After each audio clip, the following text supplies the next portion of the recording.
Hey everybody, thanks so much for joining our webinar this morning. Really appreciate you making the time. We're just going to let people kind of trickle in. We'll give folks a minute or two, but really appreciate you coming to our joint webinar with Radiodetection, PointMan, and PointOne. While we wait for folks to trickle in, please let us know where you're calling in from today and what you're excited to learn. We'll just give people a minute or two to get going here, and then we'll do some intros and some really important slides on how to prevent utility strikes and do damage prevention in general in our industry. Make sure you stick around for the end. We're going to do a Q&A, and we also have a really special offer that you're not going to want to miss. So please stick around until the end of the webinar. Awesome. I'm going to do a quick intro before we jump in. My name is Don Pratt. I'm product marketing manager at Point One, and I do all things customer marketing and product marketing. I'm going to hand it over to Peter for a quick intro as well. Yeah, good morning, good afternoon, everybody. Really appreciate everyone joining. My name is PointMan. I'm a sales director for Radiodetection.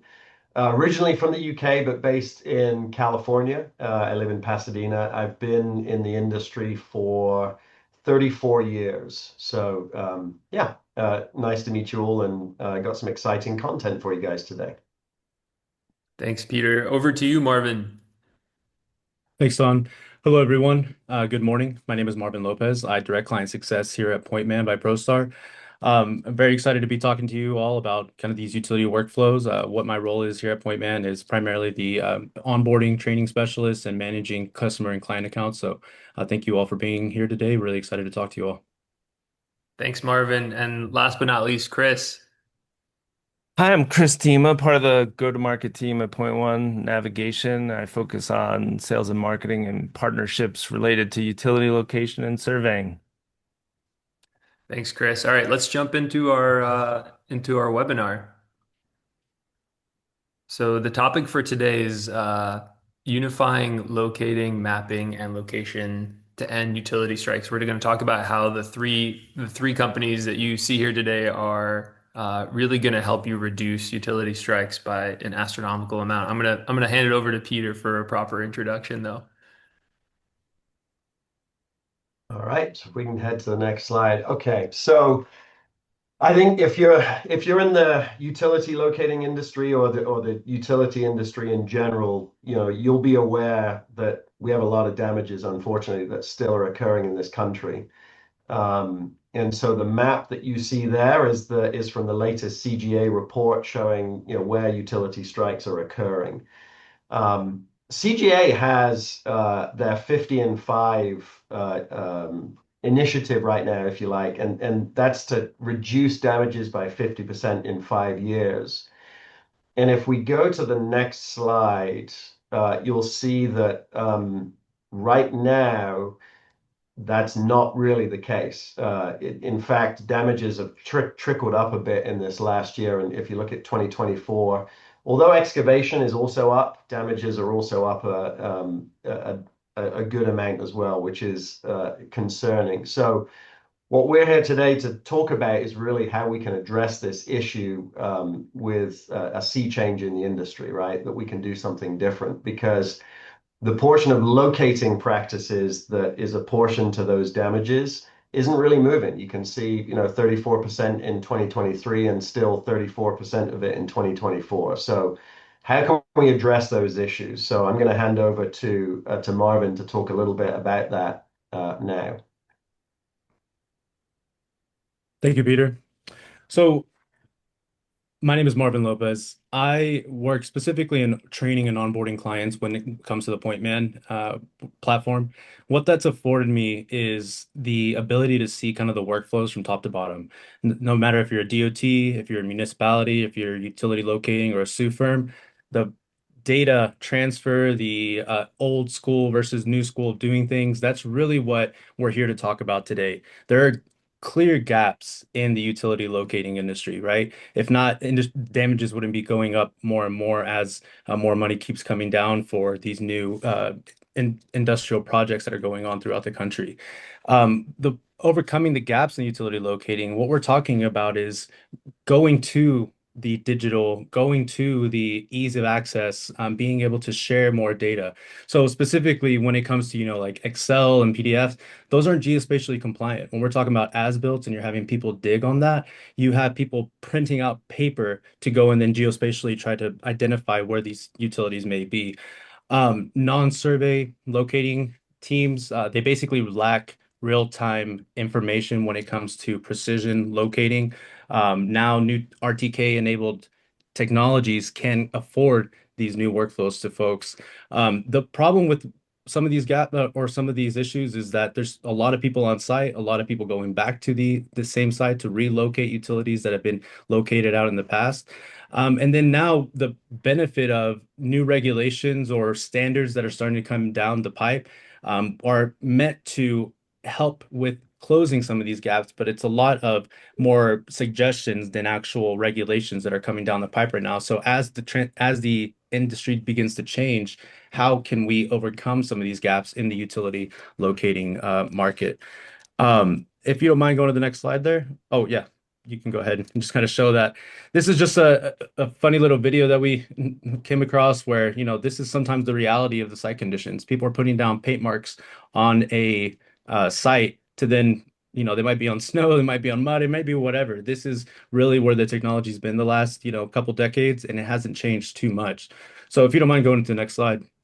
Thank you. What we're talking about really, and what I see day to day working with clients of PointMan and others, it's the information bottleneck. You have data from surveying, you have data from as-built, you have your CAD teams, your locate crews, your GIS, utility owners. Everybody's trying to pass on information, whether they have information or not, to a system where somebody in the field has to go out and use a hodgepodge of information and make the best decision off of that information. How does that information get translated from one to the next? You guys, as many of you may know, some things don't translate directly from CAD to GIS or GIS to CAD. All that information then has to be translated to the folks in the field to make real-time decisions to then translate that data from the field back up the chain to the folks who have to bring that into their GIS, who have to bring that into their CAD. So the reason that some of these things tend to hold up and delay is because there's a bottleneck of information of that processing of all that data. If you go to the next slide, please. How many of you have heard this before? We've always done it this way, right? We've always done as-built this way. We've always done utility locating this way. That may be the case that you've always done it this way, but this phrase, I put it here because I've heard it time and time and time again about why change is hard. It's because we've always done it this way. Well, lots of things have always been done a certain way, and then new technologies come out and change the way that things are done. So at one point or another, we weren't putting paint marks on the ground. We weren't bringing, there wasn't CAD, there wasn't GIS, and things changed for a better. But now, because of the technology catching up, we have another opportunity today in 2025 to move the industry closer to knowing where information is, being able to disseminate that information, being able to share that information up and down. The problem is slow adoption because change is hard. If you go to the next slide, please. The current cost of the workflows, according to the 2023 CGA report, there was about $30 billion worth of utility damages in 2023. With the 2020 infrastructure bill here in the United States, there's about $1.2 trillion, trillion with the T, of money for infrastructure projects throughout the country. What that means is more utility relocation is going to need to be had done.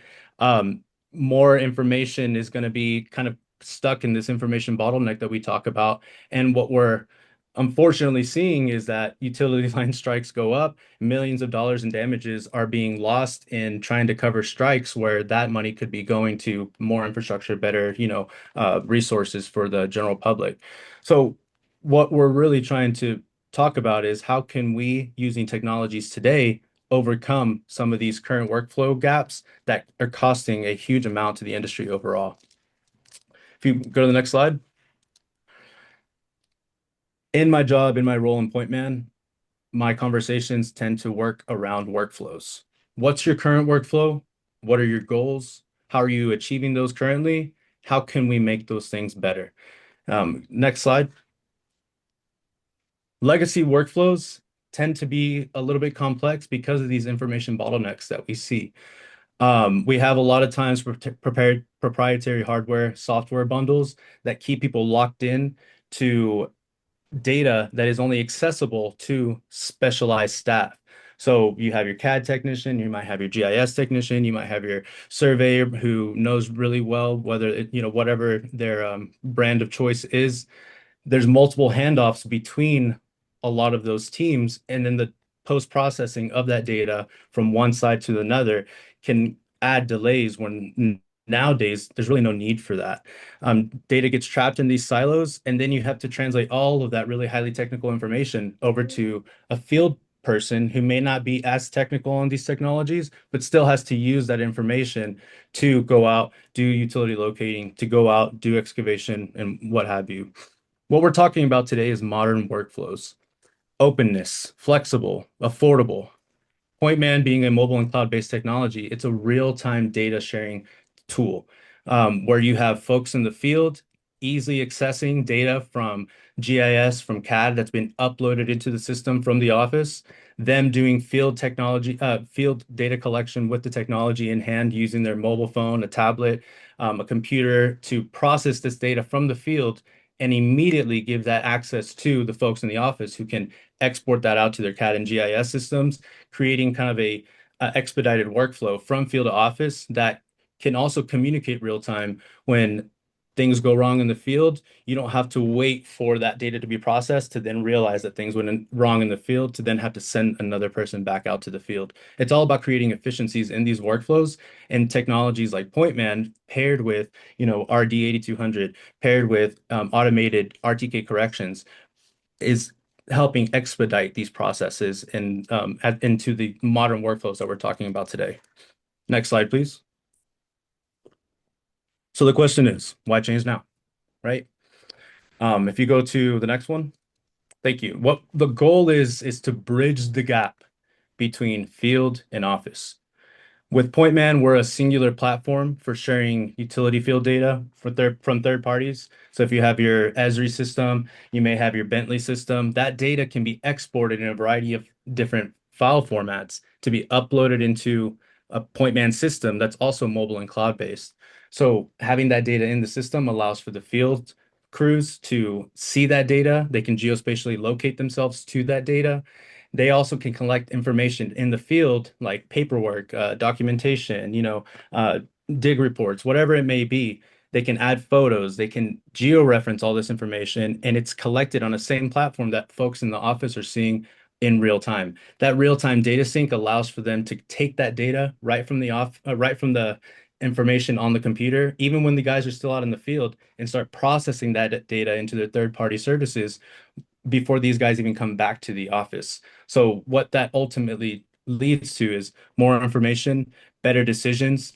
And what we've come to realize is that working with some of our partners, the utility line strikes have gone down significantly because they have more real-time, up-to-date information in their hands instead of having to wait for data that's been processed and maybe a couple weeks old by the time they have it out in the field. That's what we're talking about, bridging the gap. Next slide, please. So the power of modernizing your locate teams, the power of modernizing your field crews, it's really just to create efficiencies. There's also the legal protection that we're talking about here because I talk about PointMan being the best CYA policy you have. Because if you have an incident, which incidents do occur, we're not going to say that using these technologies you're perfect because nothing is ever perfect. When incidents do occur, now you have geolocated information on the actual locate. You have photos, you have videos, you have reports, all of that can be brought up instantly and shared with whomever it is that is litigating that incident. That information is a big legal protection because I assure you that the folks that are going to be doing this, that are going to be going against you, won't have that kind of information center, not yet at least, right? So, we're also talking about the QC/QA processes of this data. Creating efficiencies between the field teams and the office teams allows for data deliverables to be expedited, to be turned around within a day or two instead of a few weeks, depending obviously on the size of the project and whatnot. cutting cost by also reducing the time that it takes to get set up on some of these technologies. For example, the integration that we have currently with the RD and the point 0.1 nav RTK, it's all automated. We have an instance where you can connect your RD one time and start using it over and over and over again. And we have an instance where instead of having to know about intrips and mount points and logins for intrip, it automatically connects to something within PointMan that will then bring all three of these systems together to let crews out there who aren't maybe surveyors, who maybe aren't engineers, who maybe aren't the technical experts, to be able to pick up these technologies with familiar tools like a cell phone and be able to capture that RTK data that then is verifiable by engineers, by surveyors and geospatial specialists, right?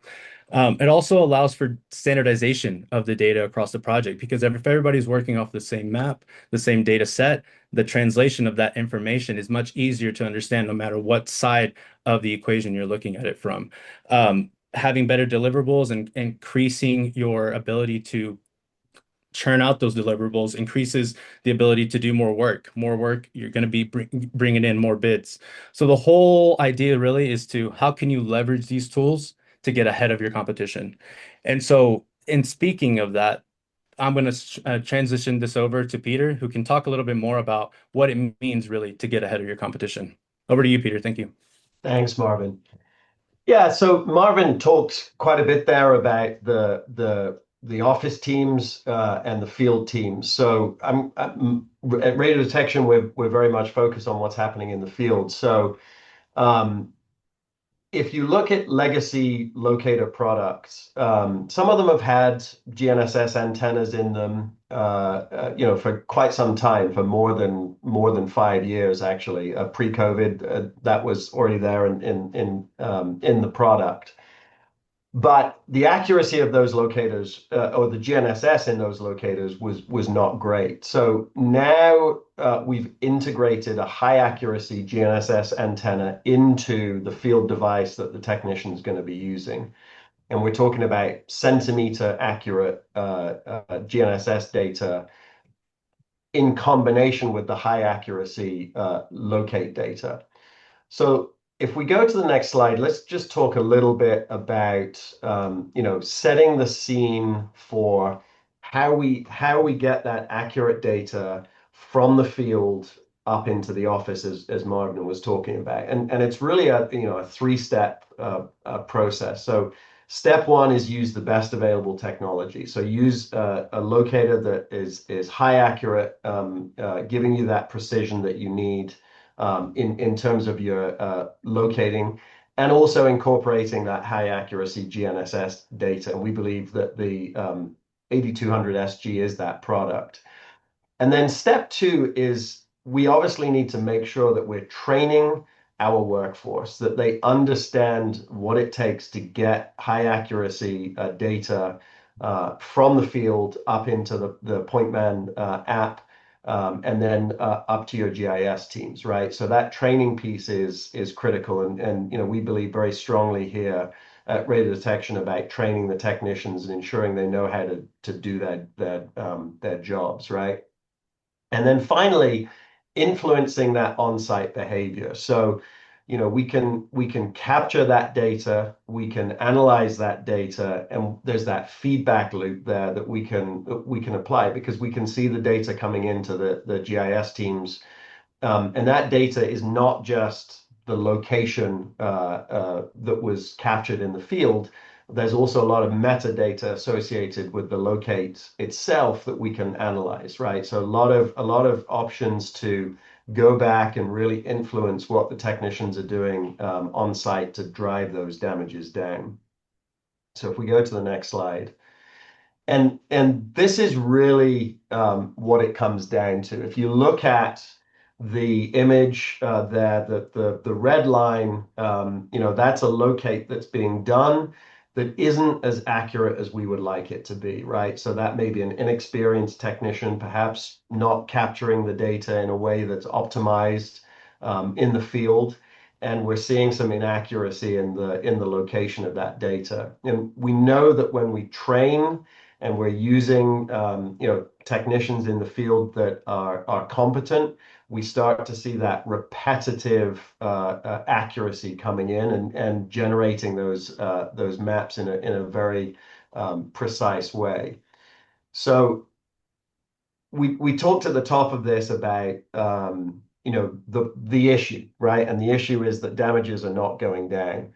So one of the ways in which we can drive those damages down is capturing that data in the field. So the next time a locate needs to be done, we have that high accuracy map that we know was captured with a high degree of confidence, right? And so we have the equipment that can do that in the field now, and tying it all together with PointMan and PointOne nav, that's really where the rubber meets the road, right? So if locating is done inaccurately, then that data isn't going to be usable, right? So we need to make sure that we're following that three-step process. So if we go to the next slide. So it's really that combination of the centered around the field technician, the high accuracy hardware, the high accuracy GNSS, and the corrections that are coming into that device to provide that precise location. We need GNSS is becoming more and more accurate, but we need correction services to be coming into the device to provide that centimeter accurate data that we're talking about. And with that, I'll hand over to Chris to talk a little bit about the RTK correction service. All right, thanks, Peter. This is just a little transition slide. Why don't we go to the next slide? And so RTK is a critical component here, but RTK has been around a long time. What's different? What's different is we're trying to make it a ubiquitous service and radically simplify the user experience to make it easy, like a no-brainer to adopt. So getting 100% or 100 times more accurate than GPS is available to everyone now. We've got two networks. One is single base. All those dots are our base stations. We're global, but we're just focused on the US here. So if you're connecting to those base stations, you're going to get 1 to 3 centimeters of accuracy. That's our true RTK network. The green background that you can kind of make out that's covering the US is our virtual RTK. That's 100% of the US at 10 centimeters. Let's get into a little more detail on the next step or next slide. So when we talk about adoption, it has to be radically simple. So you can walk up to our website and sign up and get username and password and regular entry credentials and connect to true RTK, and you'll get a fix in a few seconds. And if you connect in Maine and fly to LA, it'll work there. It's just like a cell phone now. You connect once and you don't think about it again. That's a radical transformation in the field. What's even more radical is that we're making everything available through the API, and PointMan is an example of that. So you can deploy at scale. You can combine it with other products. With PointMan, you can provision new licenses to new devices and push down the credentials to the device, eliminating all field work, all complexity. Time is money, and by accessing a network RTK like PointOne's service, you can eliminate opportunities for slowdowns, field issues, connection problems, and that scales, and it makes it the adoption of RTK and centimeter accurate locates a reality. This is a little bit of an overview. I'm not going to go through everything here, but we are the largest professionally managed RTK network. We've got 3,000 base stations globally in 5 continents, and we're adding hundreds of new base stations each year. 5 million corrections daily with 150 million connected devices and coverage of all 4 constellations, and of course the network uptime. So it's a reliable replacement for the old way of doing things, which is expensive, requires a lot of expertise. Now it's just ubiquitous, and we think that when we combine our powers with hardware manufacturers and software solutions like PointMan, we can accelerate change and adoption and radically change the strike rate. And I'll turn it back to Don. Thanks, Chris. So we're going to do just a couple of quick case studies that show this kind of bundled work of hardware mapping and corrections that lead to radically different outcomes. And I'm actually going to have Marvin go through some of these real quick. Thanks, Don. So really what I want to give today is examples, a couple examples of three different examples from DOT construction and Sioux. We're not really quite at the questions yet, but somebody had messaged in there asking about how the challenge is not only locating, but utility coordination, risk assessment, those kinds of things. That's a perfect question to segue into our first example. If you go to the next slide, please. Colorado Department of Transportation.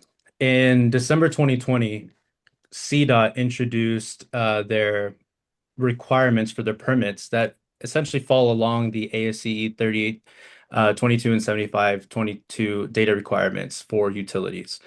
Really, what they're doing is they're using a singular statewide PointMan system that helps them for QA, QCing that data, but also sharing that data out with their third-party vendors. So essentially, the way that this works is CDOT maintains control of the PointMan system.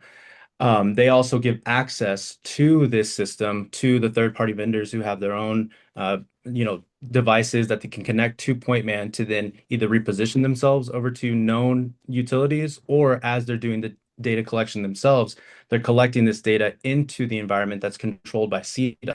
CDOT processes that data. They, make sure that what information they're looking for is correct, and then they push that upwards into their third-party systems of record. Their final systems of record can then take known data and then push it back down into the system so that any new work, any new construction or utility relocates or whatever it may be, they have the most up-to-date data that a vendor can access, that any CDOT employee can access. CDOT over the last 4 or 5 years have been using PointMan have seen around a 93% utility strike reduction. This is from just their initial pilot project, but it's been about the same throughout, which allows for them to do faster permitting, faster turnaround times, and of course, this data is easily accessible to any of their vendors or their internal teams that need to see this data.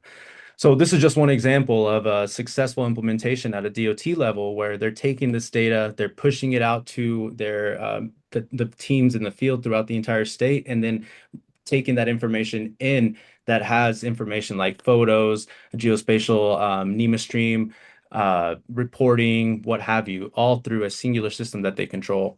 So that's just the first example that I'd like to mention. And if you guys have any questions about this, please write them into the webinar chat. We'll circle back to them. The next example that I'd like to give is working with a company out in Whiting Turner, who's on the East Coast working on some of these projects with PointMan. And specifically for them, what they're doing is they're using PointMan to first do the initial investigation. They've brought in data from their existing CAD into the PointMan portal. They've overlaid that data onto their maps so that their field crews can go and actually visualize that prior to doing any locating or excavating.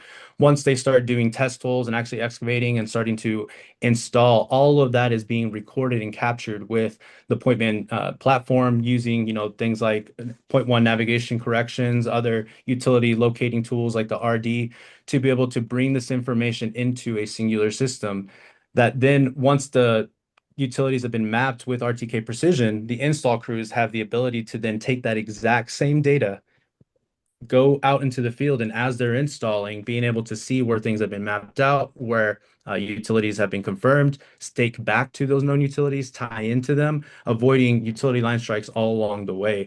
as the new utilities are also being installed prior to them being buried, they are also mapping where these utilities are using the platform so that they have an update record, an X, Y, and Z variable that then can be cross-referenced and verified later on by a surveying professional, by folks who can take these tools and upload it into their own systems to then verify that same data that's being collected. So all of this has helped them reducing relocates, helping them reduce redesigns, and most importantly, preventing utility line strikes. The next example that I'd like to go to is a company out of California, 2M General Engineering.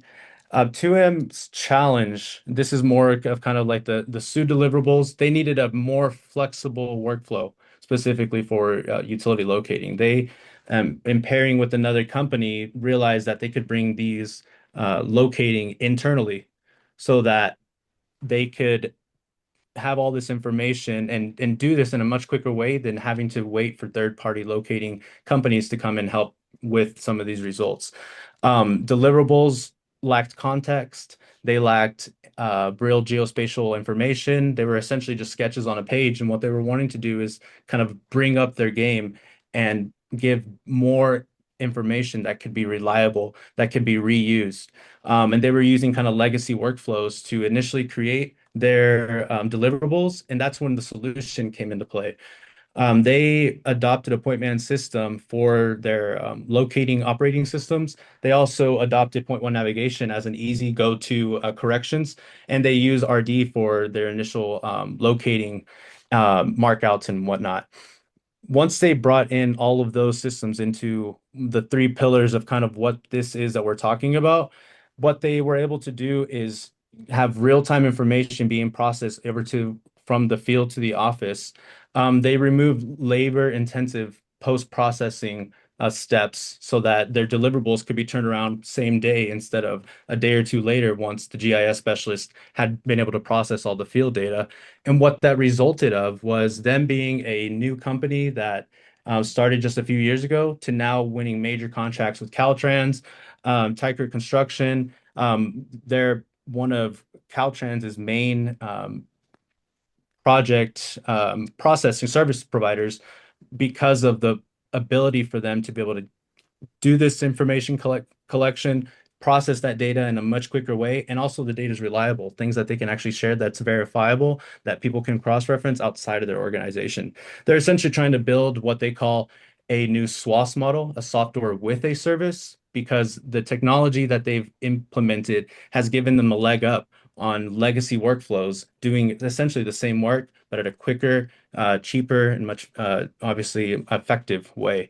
So these companies, these three examples that we talk about, these are just few of the many examples that we have kind of throughout the country. And now with, partnering with Radiodetection and PointMan, we're starting to kind of see a worldwide adoption of some of these new workflows, some of these new technologies. And that's what we're here to talk to you guys about today.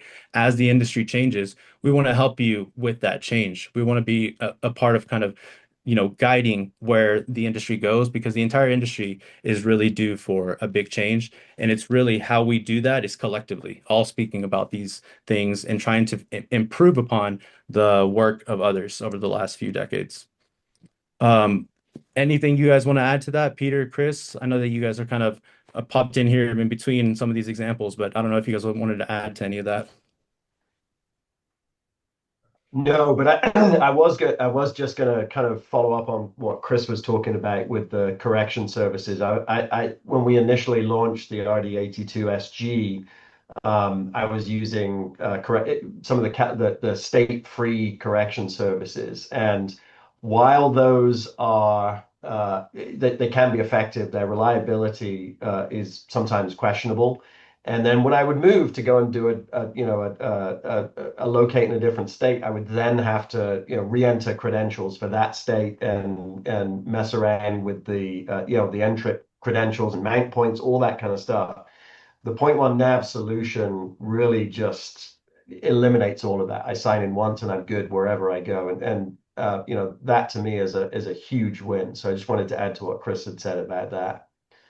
And in part, that's a reason why we also work with and partnering with PointOne Nav. I travel around the country using PointMan in varying ways, as you guys can see. I was coming up against that exact same issue. It's like, Yep. man, I don't have a correction service for this state. I need to go over here. Hey, do you have a Yeah. login I can borrow? It was kind of that back and Yeah. forth. And at first, when I even started this, I didn't even know what Intrip or corrections or NEMA or any of that stuff was. So trying to catch somebody up in a technology sense, and then also having to put more work in front of them and say, hey, this is what you need for this place or this place or this Yeah. place. Having point one nav enabled me to just get off the plane, pull out my GPS right there in the tarmac if I wanted to, and start seeing high precision. That's such a crucial workflow enabler.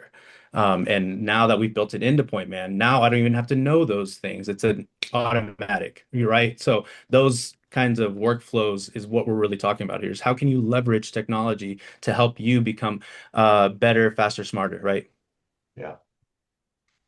Yeah, and I think if you look at the way that we did things previously, right, you needed a locator and a GNSS, high accuracy GNSS device, and maybe that was a two-pass process, right?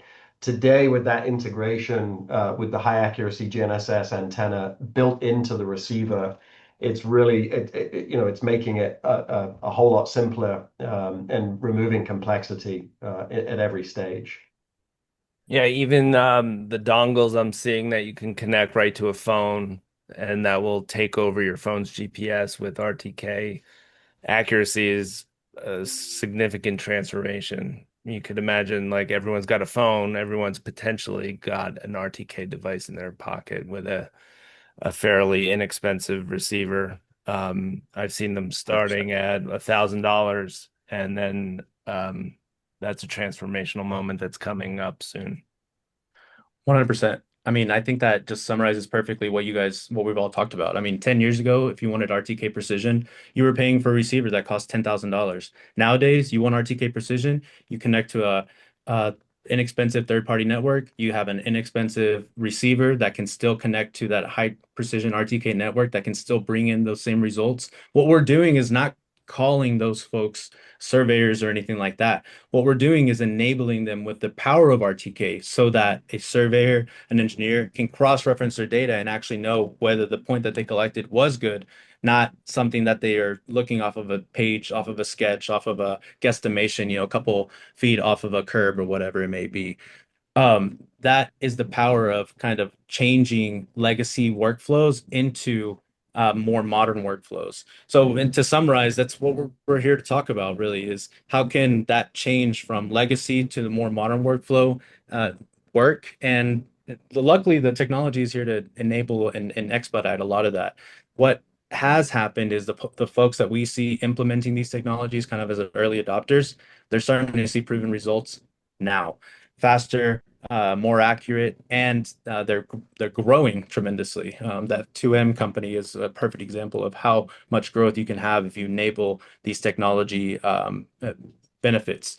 Um, at the end of the day, though, no one here is saying that this technology is going to overcome the decision making that humans have to kind of input into these utility processes. One thing that we talk about when we talk about like the Buried Asset Management Institute or the SUE Association is that it's still up to the individual, to that firm, to make sure that the processes that they're putting in place, whether they're using legacy workflows or new modern workflows, are still being cross-referenced, they're still being checked, doing all the kind of T's and C's of what it is that their business does, because each project is different.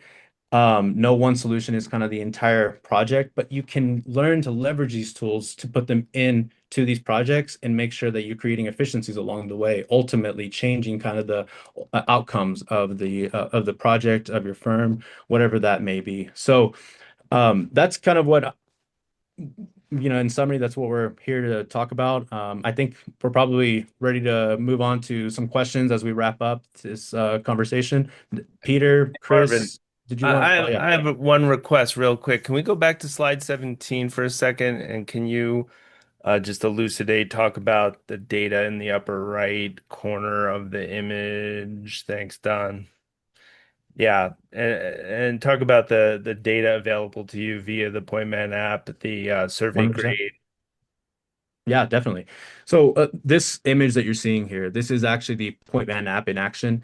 We have it connected to an RD 8200 SG. streaming in the point one navigation corrections via the PointMan app. And as you can see in the top right corner, the residuals that you see at live when your data collection is happening is shown here. You have this is just a small snippet of some of the crucial data that you're going to be seeing, your horizontal vertical accuracies, the EPSG that you're in, elevation.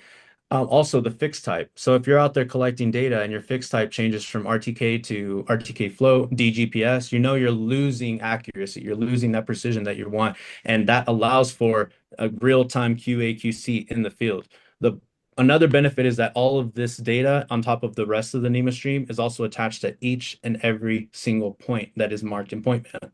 So what that allows for is for the person in the field to pull up this data once they collect it. As soon as they hit finish and save it, it's in the cloud. People in the office can see it, but they can also see it on their phones.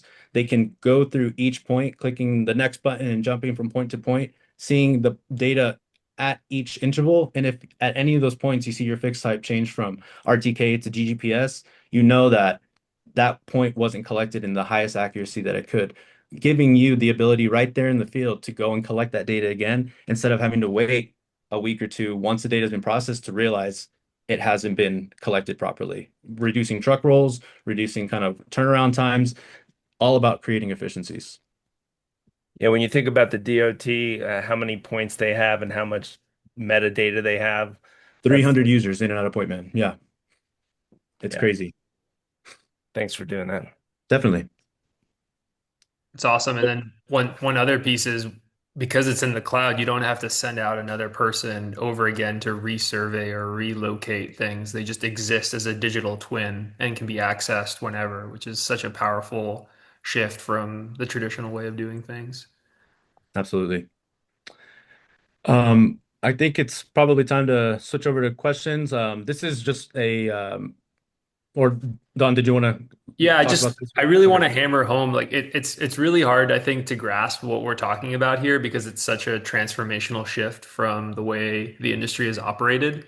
But really what we've done is bundled the mapping, the locating, and the accuracy into essentially one product. You buy an RD locator and you get a PointMan mapping solution, and you have everything you need to create locates that exist in perpetuity and can be used across your value chain, right? From the surveyor to the person in the office to make sure that you don't hit that gas line, to make sure that you don't dig in the wrong place, to make sure that you know exactly where your utilities are. And I think this is the first time that this has happened in the industry. So we're really trying to champion that and kind of celebrate it.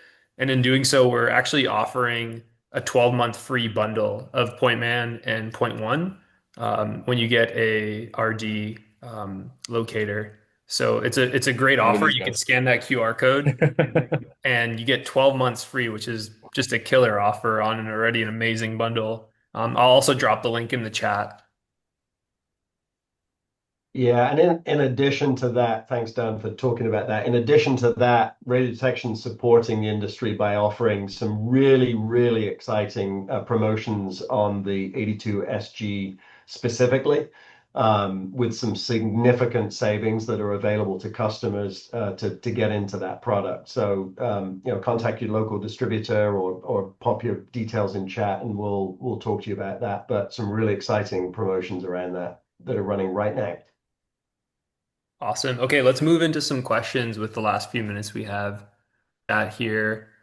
Feel free to just type them in if you have some. I'm going to go with the first one. Actually, I thought this was a really good question from Grant, where he's a damage prevention specialist, and he's talking about the challenge of locating being only one step in the process, but then how do we do the coordination, right, with the risk assessment and the communication? How does this bundle kind of help with that? That need for clarity across the workflow. For sure. And Grant was actually the person I was referencing in that Colorado DOT the example, because primarily that is what they're trying to do is coordinating their utility work. It's actually specifically the department in Colorado DOT that's using this is the right of way. The right of way department, the one who is essentially managing all of their major infrastructure projects in Colorado. If you guys know anything about Colorado, it's kind of a pain when it comes to the topography, right? You have if you're using traditional kind of RTK or base stations. You might have a mountain, you might be in a valley, you might have ways to not be able to get that high precision. And using something like Point 1, they have the satellite-based corrections that allows for them to be able to bring in this data. But also, of course, coordinate with their teams from the field, all of the information that's being pushed down from the offices in CDOT headquarters out in Denver. But then, of course, all the information that's being collected from the field personnel up into the CDOT coordination team, who is basically talking to the construction crews, the locate crews, the design teams, the GIS teams, and trying to coordinate all this information for the projects in real time. Nice. Okay, super specific question. True RTK corrections. Is it available in Brazil, Chris? Not yet. Contact us and work with us. We put base stations up where customers need them and want them, and we are extremely aggressive with our expansion program. We're shipping out base stations every week, so I'll reach out to you. Awesome. Yeah, thanks for that question, Jorge. And then another question about kind of the difference between virtual and true RTK. How does the virtual correction actually work? Good question. So the virtual, which is about 10 centimeters and is available across 100% of the US.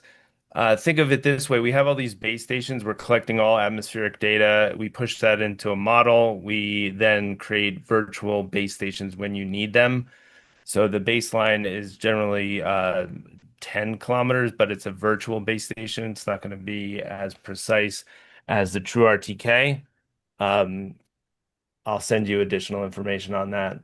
Yeah, and we have a really good explainer on our website too, if you're interested in kind of the difference between state space representation, which is virtual RTK, and then that baseline true RTK. Another really specific question on slide 17, it showed elevation or vertical accuracy. So what's the difference between elevation and vertical accuracy, Marvin? Or So Peter? before Marvin jumps into that, I do just want to, I'm going to turn off my blur so that I can show you the locator. So this is the piece of hardware that we're talking about, right? The GNSS antenna is here. What we do is we actually the data that we capture is corrected to this point here. So when we're capturing a utility point, the GNSS data that we record is compensated to this point here. So the elevation that you see in the PointMan app is true elevation, but our data is corrected to the very tip bottom of the receiver from the GNSS antenna. So just wanted to cover that, Marvin, before perhaps you cover your piece on that. No, certainly. And I'd have to reference specifically that project again that you're seeing that. But what Peter was talking about, we are using specifically the locators, dimensions, and everything to be able to put in that corrected antenna height within PointMan so that what you're collecting is right at the tip of the locator. Plus, of course, then what we're adding in is if there is a depth coming from the locator, then we also talk about the depth from top of surface where that locator was down to where the top of the utility is being um, indicated by the locator. This is what I was talking about specifically when it comes to you still need that human element. You still need that person to be able to verify because just because the tool says it's there, the best way, especially when it comes to SUS standards, to know what something is actually there is to test hole, to expose the utility. What we're talking about is you have now a better indication of where this utility may be and also a depth guesstimation where that utility may be below the surface. But having this information is much better than some sketch on a page, right? That's kind of what we're talking about when we're talking about increasing the ability to use these technologies and be more efficient with using these technologies. But that elevation specifically is the top of elevation, or I'd have to see that project that you're talking about, but that elevation specifically is usually at the point of wherever the survey rod is, or in this case, the locator is. Peter, question for you from Alex. Will a phone mounted next to the receiver affect the receiving antenna and the results? Yeah, fantastic question. The answer is no. I mean, we have so the antenna is right here, right? And we would mount the phone on the side. So we're not and actually you can mount it on either side. You have a mount point here or a mount point here, depending on whether you're left or right-handed. But no, we've done the testing and we know that the foam does not impact the GNSS accuracy in any way. Nice. And then question for you, Marvin, from Gus. How do customers get a centimeter accurate map to project the data that's collected in the field? Oh, that's a great question. So, the one that you're talking about is the satellite view also accurate? Yeah, that one as well. Perfect. Exactly. So that's actually brilliant that you asked that. In PointMan, what you're seeing as the background, as the base map, you got to think about how GIS is. It's just a layering of data. The base map that you're seeing is Google Maps. So if you're trying to, let's say, take a shot on a manhole that is centimeter accurate, and then you go and look on the map, it might look like the point that's dropped is actually offset from the center of the manhole. And you might think to yourself, why is that? Well, in reference to what Gus is speaking to, it's because the image itself may not be geospatially accurate. So within PointMan, what you saw from the example from Whiting Turner that I had is actually drone image or drone images, raster images that have been captured with high precision. Using that high precision, we can import that drone image directly into PointMan, just like any other geospatial point, and overlay it on top of the map, on top of the Google map, as a base layer for the data to then be shown. So the image that you were seeing on that slide was actually geospatially accurate image. The base map that everybody gets with the PointMan system is Google Maps, but you can certainly upload your high precision raster images, not a problem at all. So thanks for that, Marvin. If I could just jump in and answer Alex's additional question. My apologies, I misunderstood the question you were asking. The answer is still no, it does not impact the EM antennas in any way. If you think about it, most people that are locating will have a phone in their pocket, either in the front pocket or back pocket or in jacket pocket or whatever. And that ends up actually being closer to the receiver in many cases than it is if it's mounted up here, because the antennas are, the first antenna is here, so we're far enough away from it that it won't impact. But the answer is no, and we've done a lot of testing around that, so you can be assured that it's not impacting the accuracy. Thank you. Awesome. Um, I know there's a bunch of other questions here, but I want to be mindful of time. We're gonna throw an email your way if you attended or registered, and you can feel free to respond to that email with any other additional questions. We'll make sure we can answer them in a timely manner. But really want to just say how appreciative we are of you spending an hour with us on a Friday morning, and really excited about the opportunity to really change how this industry does locating. Anything to add, Peter, Marvin, or Chris? Uh, n- no, I just wanted to answer Gus's last question there about the services. There are services out there that do sell high accuracy raster imaging. Gus, if you don't mind, I'll send you my email. That way we can follow up and I can touch base with you on some more of this information. Yeah, and in the follow-up email, I'll also include contact information for Perfect. Radiodetection, PointMan, and Point1, so folks can feel free to follow up. And we have a ton of experts across the fields, RTK, hardware, and mapping that can definitely help you with whatever problems you're running into. Two quick questions I can answer. One is, do we work with the Trimble R12i? And the answer is yes. We are generally agnostic. I think I've only encountered two devices that didn't work, and they were super old pieces of equipment. So if it doesn't work, we'll make it work. The other one is cell phone connection required. Mm.